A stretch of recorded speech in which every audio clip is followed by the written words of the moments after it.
Selamat datang di Komik X7. Semoga kalian semua dalam keadaan sehat dan baik-baik saja. Tanpa basa-basi kita mulai alur ceritanya. Sesuatu yang cukup besar sedang terjadi di Jianghu, Hun. Bisa kau jelaskan apa yang terjadi? Apa kau tahu tentang pedang Maharani?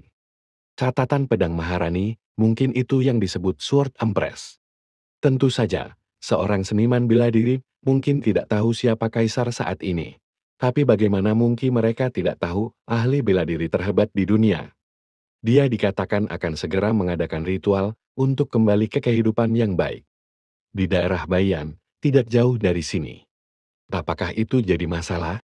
Memang, karena itu adalah ritual pedang Maharani. Upacara pensiun resmi di mana para ahli bela diri meninggalkan Jianghu, bebas dari segala nikmat dan dendam masa lalu. Ritual untuk kembali ke kehidupan yang lebih baik. Hal ini dijadikan kesempatan emas bagi para musuh yang melintas ke Jianghu untuk balas dendam. Terutama jika menyangkut pedang Maharani, orang yang telah membunuh tak terhitung jumlahnya. Terlepas dari apakah mereka berasal dari sekte ortodoks atau tidak, menderita kekalahan yang lebih memalukan daripada kematian. Sejumlah besar ahli bela diri yang belum pernah kita lihat sebelumnya akan berkumpul di sana. Semakin banyak orang di sana, maka makin banyak berita yang akan kita dengarkan. Kita mungkin bisa mengumpulkan informasi soal insiden keluarga Liu. Berhenti, ucap kakek Liu memberhentikan pembicaraan tersebut. Kenapa? Kau ingin menggunakan kejadian itu sebagai alasan untuk berkeliaran, bukan? Tidak, tetua. Kau salah paham. Jika kau ingin hidup sehari lebih lama, akan lebih baik untuk bersembunyi saja seperti tikus. Apa yang kau pikir jika seandainya Sakti Wudang melihatmu di sana? Dan lagi, aku seorang buronan. Bukankah pria tua sepertiku yang menggendong anak kecil terlihat mencolok? Aku tahu. Tapi aku juga punya alasan. Sendiri datang kemari untuk meminta bantuanmu. Bagaimana? Kita terlihat seperti ibu dan anak kan? Dengan Son, aku dan kau, kita, akan terlihat seperti keluarga normal. Bahkan dalam kasus terburuk, ritual tersebut tidak mengizinkan perkelahian antar individu. Jangan khawatir, kita akan baik-baik saja jika seseorang mengeluarkan pedangnya. Di Bayang, ia akan menjadi musuh semua orang Murin. Kita bisa melihat upacara pensiunnya dari jauh, dia bolehkan? Yang dia katakan masuk akal. Dari pandanganku, ini juga menjadi kesempatan untuk mencari informasi soal insiden keluargaku. Ayo pergi bersama ayah. Aku akan menjagamu. Yang benar saja. Sejak kapan kau menjadi putriku? Kita akan pergikan. Aham balas kakek Liu. Pemandangan malam di sebuah kota di Jianhu. Begitu ramai orang lalu lalang. Kita akan memiliki kesempatan untuk melihat pedang Maharani yang hanya kita dengar saja, sekarang secara langsung. Aku menantikan ini. Lagi pula, apakah akan baik-baik saja? Entah itu anggota sekte ortodoks atau bukan, aku yakin hanya sedikit orang yang menaruh dendam padanya. Itu tidak baik-baik saja, itu sebabnya kita di sini mengawasi, melihat pertengkaran orang lain. Hei, omong-omong, ku dengar pedang Maharani itu tidak hanya memiliki seni bela diri yang luar biasa, tetapi kecantikan dia tak terkalahkan, iya Kar. Haruskah ku coba menggodanya? Esah, jaga omonganmu atau kepalamu melayang. Permisi. Iya, ini seperti kita sedang mengadakan semacam festival. Semua keluarga datang ke sini untuk melihat. Ayah, apa kau ingin makan sesuatu? Semangkuk mie sepertinya enak.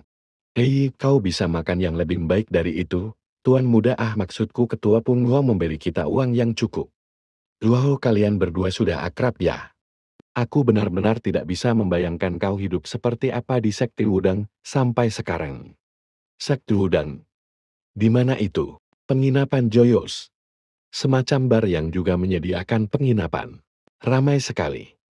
Mereka semua mungkin para ahli bela diri yang datang kemari untuk melihat pedang Maharani. Perkelahian mungkin akan segera dimulai jika orang-orang minum terlalu banyak, jadi berhati-hati. Harusnya tidak terlalu berbahaya, terima kasih pada aturan, tidak ada perkelahian. Memem. Kurasa ini posisi yang bagus untuk mengamati seluruh tempat ini, ucap kakek Liu di dalam pikirannya. Mie daging dan pansip daging yang Anda pesan silahkan dinikmati, daging, mantap.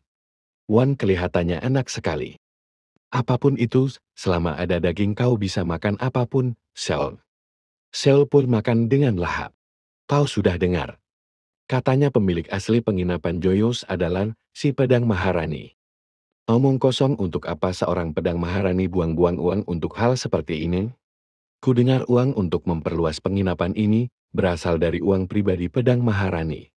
Hei, berhenti bicara omong kosong, makan saja makananmu itu. Ucapan dari obrolan pelanggan penginapan.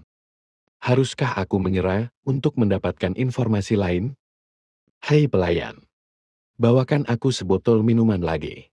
Kapan datangnya tahu kep garam yang kupesan dari tadi?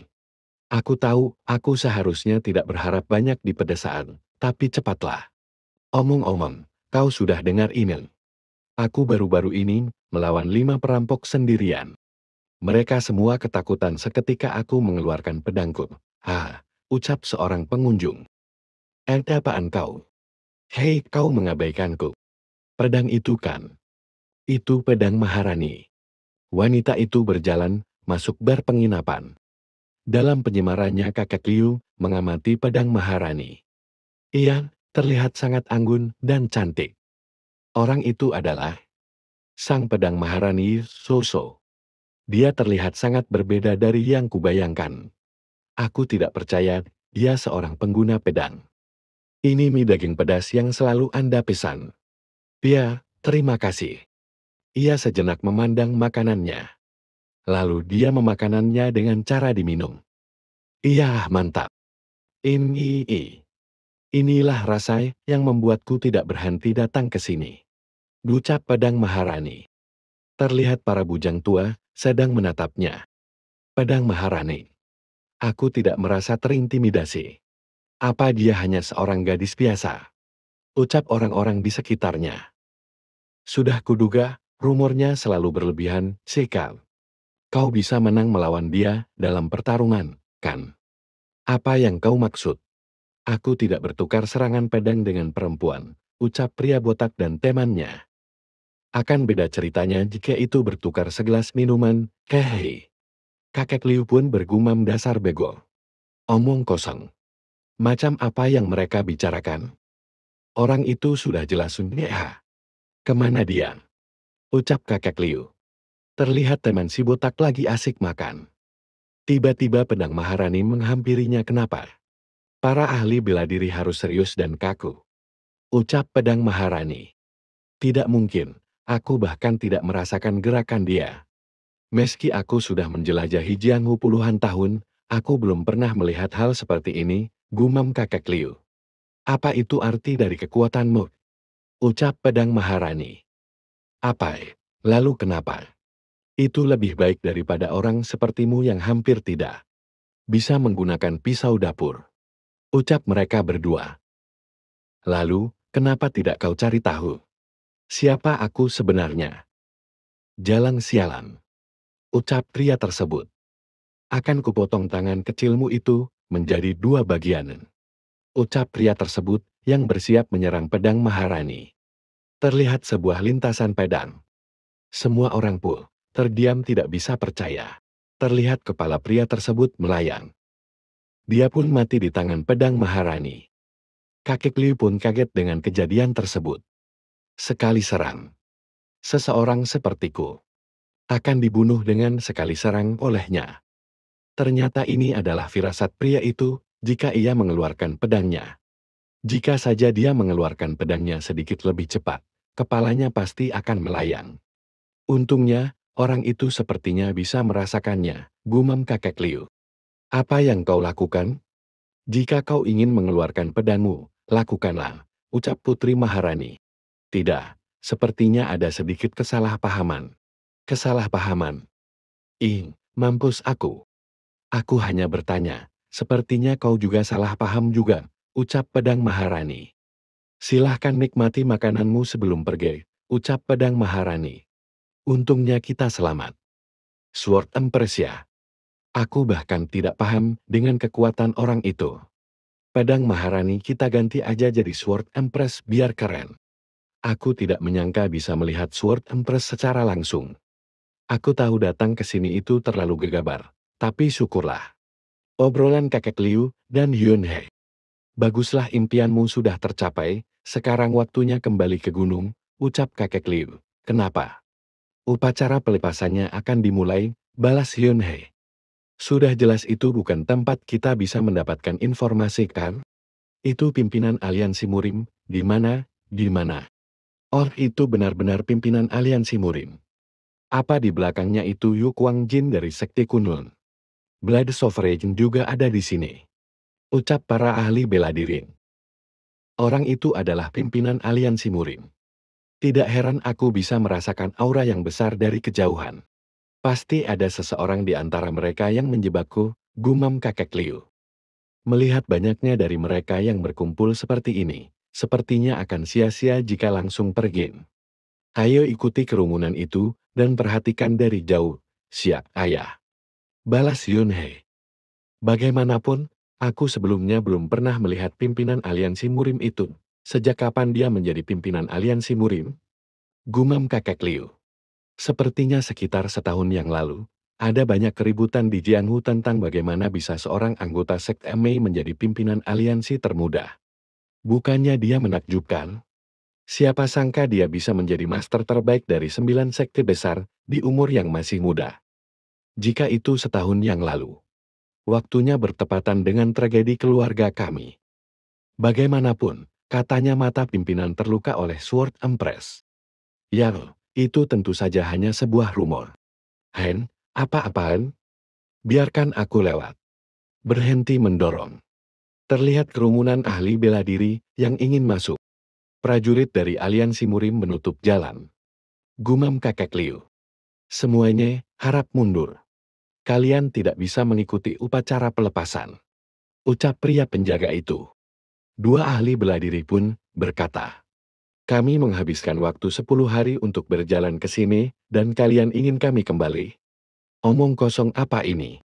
Kenapa orang-orang berpakaian hitam itu bisa masuk, minggir? Dasar bajingan. Bukannya itu, pasukan elit. Para bajingan Murim ini datang dengan persiapan, ya. Gumam kakek Liu. Memangnya siapa kalian sampai berani menghalangi kami ke upacara pelepasan Sword Empress? Kami juga akan masuk. Ucap para ahli bela diri. Dasar bajingan Murim sombong. Memangnya kau bisa mengatasi ahli bela diri sebanyak ini? Karena kesal dengan keributan itu, sangat penjaga mengeluarkan pedangnya membuat garis pembatas ini. Apa-apaan? Semacam ki pedang. Mulai sekarang, garis ini akan menjadi pembatas antara hidup dan mati. Jika kalian ingin mati, silahkan lewat. Sword Dragon Wang Hyul yang kejam. Siapa orang itu? Tanya kakek Liu. Dia salah satu dari 3 ahli pedang terbaik Sichuan. Seorang pria kejam yang tidak pernah mengampuni nyawa orang-orang yang beradu pedang dengannya. Sudah kuduga. Tidak ada yang berani lewat. Saudara yang terhormat, tolong izinkan aku lewat. Suara terdengar seperti dari atas. Apa-apaan? Apa itu transmisi suara? Kau juga mendengarnya. Kukira ada yang berbisik di telingaku. Transmisi suara area lebar. Sedikit penjelasan transmisi suara area lebar, teknik yang memungkinkan penggunanya untuk mentransmisikan suara ke banyak orang di suatu area secara bersamaan. HM. Sword. Itu Sword Empress di sini. Terlihat getaran. Wos, Sword Empress melaju secepat kilat. Tiba-tiba, ia sudah sampai di hadapan penjaga. Ops. Di mana ini? Sepertinya aku melangkahi garisnya. Dengan nada gagap penjaga pun menjawab, ah itu. Tantang itu. Sword Empress memberikan senyumannya. Kalau begitu aku permisi dulu. Ucap Sword Empress yang berlari secepat kilat. Sword Dragon yang kejam benar-benar membeku. Sekarang kesempatan kita. Ayo masuk. Ayo ucap provokator. Sudah kubilang aku akan memenggal siapapun yang melintasi garis ini. Kakek Liu berkata, yang kuat memangsa yang lemah, benar-benar tak pantas. Sepertinya kita tidak bisa masuk, jadi ayo pulang. Baik ayah, balas Yunhe. Saul tidur dengan sangat nyenyak. Ucap Yunhe. Tidur setelah kenyang adalah hal terbaik. Terasa sebuah getaran. Sepertinya ritual untuk kembali ke kehidupan yang suci sudah dimulai. Dilihat dari guncangan yang tidak konstan, itu bukan duel yang adil. Sepertinya para petinggi dari sekte ortodoks itu sudah sepenuhnya meninggalkan harga diri mereka. Terlihat cahaya yang menyilaukan. Lintasan cahaya itu keluar dari gedung aula. Ternyata itu Sword Empress. Ia terbang sangat cepat. Ia ngedipkan matanya ke arah kakek Liu. Wos. Wow, dia keren. Barusan dia jelas-jelas mengedipkan matanya pada Sol.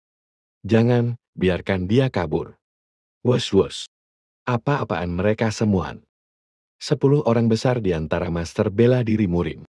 Apa mereka mengeroyok Sword Empress? Jangan-jangan, pimpinan sekte ortodoks akan menggunakan taktik pengecut seperti itu. Ini bukan waktunya berdiam diri. Mari kejar mereka dan tonton. Ucap para ahli bela diri. Kejar mereka. Han, kakek Liu pun terdiam. Siapa sangka aku masih hidup untuk melihat hari yang seperti ini. Pemandangan dari ribuan ahli bela diri yang melakukan seni meringankan badan dan menghiasi langit malam. Ayar, apa yang kau lakukan? Tidak ada waktu untuk melamun. Kita harus melihat pertarungan penentuan antara aliansi Murim dan Sword Empress. Cukup, aku sudah terlalu tua untuk berlarian hanya untuk menonton pertarungan orang lain, ucap kakek Liu. Tapi, memangnya kau bisa mengejar orang yang bisa berlari secepat kilat? Terlebih lagi, jangan lupa kau juga sedang menggendong anak. Dan juga, aku yakin sebagian dari mereka itu berlari ke arah yang salah. Dia tadi pergi kemana, entah. Dia terlalu cepat. Ayo coba lewat sini. Ucap para ahli bela diri yang pada beterbangan. Mau bagaimana lagi? Di Jianggu, semakin penasaran dirimu, semakin pendek juga umurmu, ucap kakek Liu. Karena kamu masih muda, kamu akan mendapati perubahan pada dirimu suatu hari, ucap kakek Liu. Baik kakek. Terlihat mereka berdua yang dalam perjalanan pulang. Jika kamu tidak mau menghabiskan malam di tengah gunung, percepat langkahmu. Kenapa teknik peringanan tubuhmu sangat buruk, sedangkan kau dijuluki sebagai yang terbaik di antara murid generasi kedua? Ucap kakek Liu Bicil. Anda saja yang terlalu cepat, kakek. Dari yang kulihat tadi, kelihatannya Sword Empress terkena luka dalam. Wajahnya cukup pucat, ucap kakek Liu. Beneran? Tidak ada hal buruk yang akan terjadi padanya kan? Aku tidak tahu, dia terlihat agak riang. Untunglah, kuharap dia akan baik-baik saja, ucap kakek Liu. Tapi, bukankah kamu harusnya mendukung aliansi Murim? Kamu anggota sekte dan, kan? Ucap kakek Liu, SOILED. Tiba-tiba kakek Liu memberhentikan perjalanan. Kakek Liu berkata, tutupi hawa kehadiranmu. Aku merasakan ada sesuatu di dekat sini. Kakek Liu mengamati area sekitar dari balik semak-semak. Terlihat pemandangan yang mengerikan. Para ahli bela diri yang mati atau terluka parah berjatuhan di tanah. Sial, aku sengaja memilih jalan ke arah gunung untuk menghindari para ahli bela diri lainnya. Pemandangan yang mengerikan, pasti ada pertarungan besar di sini tadi, gumam kakek Liu. Tiba-tiba ada seorang dari belakang kakek Liu. Tunggu, orang itu kan Gugu Xiang. Aku tak menyangka martial master terkuat milik aliansi Murim bisa sekarat seperti ini. Pertarungan macam apa yang terjadi di sini tadi? Oi, suara rintihan orang sekarat. Hoi, bukankah itu tetua dari sekte dan Master Taoist Jin Gan? Sial, tidak mungkin dia bisa mengenaliku kan? Gumam Yunhe. Anu, bukankah kau Yunhe?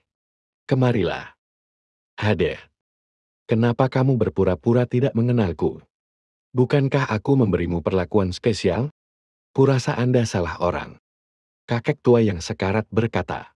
Tidakkah kau mau kemari sekarang?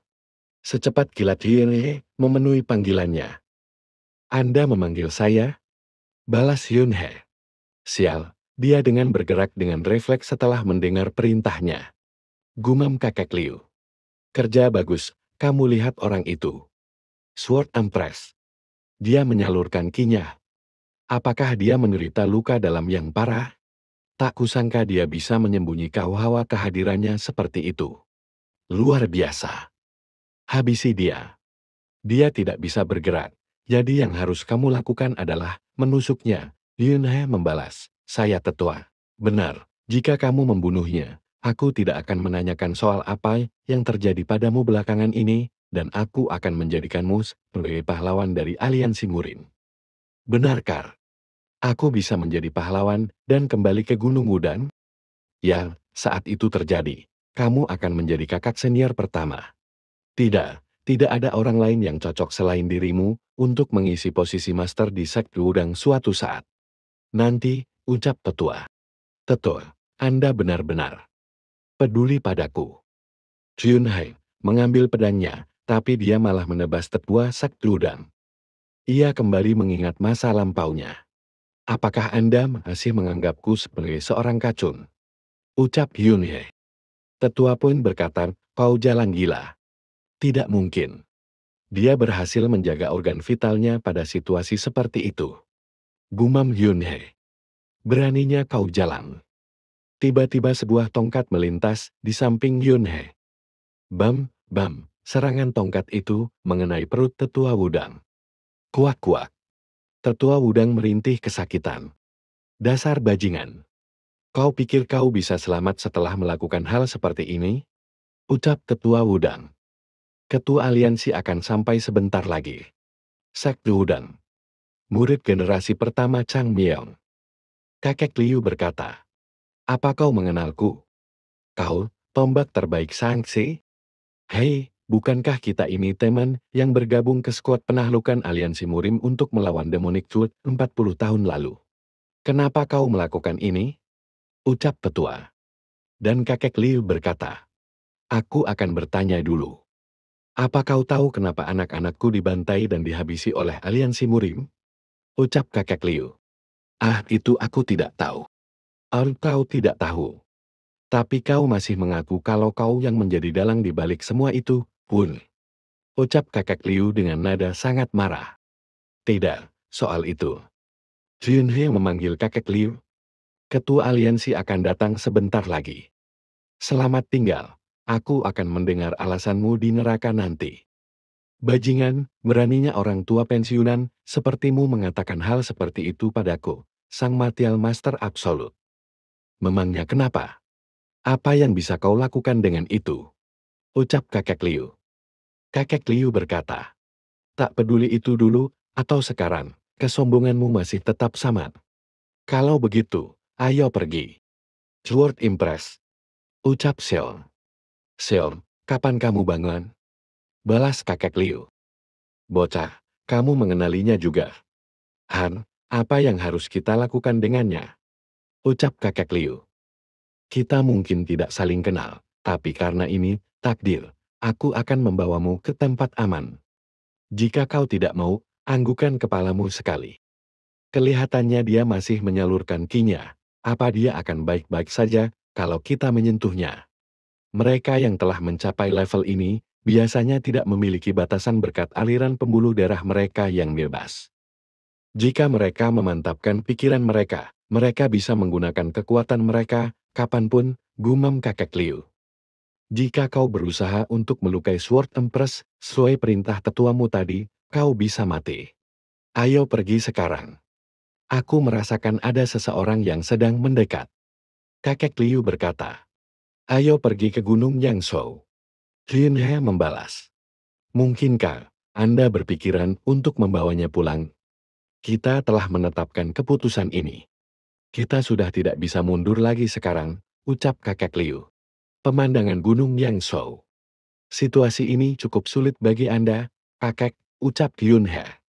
Ya, meskipun aku yang melakukan semuanya. Kamu juga cukup berguna. Biarkan aku yang menggendongnya. Ucap Yun He. Kau baru ngomong gitu sekarang? Karena orang ini perlu waktu untuk pulih, dan aku perlu istirahat. Kamu bisa kembali ke gunung sekarang, ucap kakek Liu. Jika Anda perlu bantuanku, ucap Yunhe. Bebanku akan bertambah jika kau di sini, jadi cepat pergilah, balas kakek Liu. Baik, saya paham. Kalau begitu, saya akan kembali dengan beberapa makanan dan obat. Tubuhku rasanya sakit semua. Kenapa aku harus melalui semua kesulitan ini saat aku sudah terlalu tua untuk ini semua? Sekarang, ayo istirahat sejenak, daging. Ucap Xiao. Xiao terus berucap daging. Xiao, kamu lapar. Sekarang aku paham kenapa mereka bilang membajak sawah itu lebih mudah daripada mengurus anak, gumam kakek Liu. Hori, ucap Xiao. Aku paham, aku akan masak sup daging untukmu. Tumorku kumat lagi. Ucap kakek Liu yang kesakitan. Aku harus minum pil pereda rasa sakit itu, tidak ada. Apa pilnya jatuh saat aku menggunakan teknik peringanan tubuh semalaman tadi? Terlihat kakek Liu jatuh kesakitan di tanah. Kakek Liu bergumam. Ini tidak boleh seperti ini. Dan Sel terus memanggil kakeknya. Apakah aku akan mati seperti ini? Maafkan aku, Sel. Terlihat Sword Empress yang baru bangun. Sudah lama sejak terakhir kali aku tidur nyenyak, ucap Sword Empress.